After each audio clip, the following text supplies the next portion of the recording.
Thank you. ATM.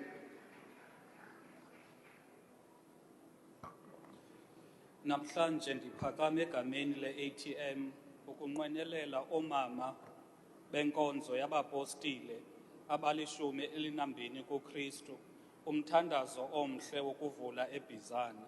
Umthandazo womama yindawo apho omama bathandaza khona, bathandazela imizi yabo, abantwana babo kunye nesizwe uThixo asibeke kuso. Xa omama behlangene bemoyamnye, bayathandaza kutshintshe amakhaya, kuphele indlala nodlame, nabantwana baziphathe kakuhle. Omama ngabo abamisa amakhaya ayintsika yesizwe.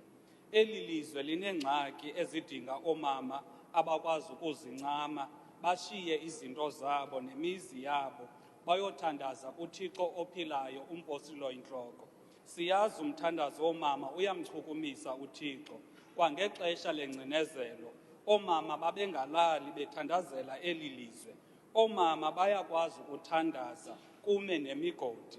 Sicela xa nithandaza ke bomama, nithandazele zonke ezi ngxaki esijongene nazo. Nithandazele iinkokheli zeli lizwe ukuba zikhawule ngumoya kaThixo. uThixo ahambe nani endleleni, abe lukhuselo kuni. uThixo uMpostile Oyintloko anibusise. Ndiyabulela.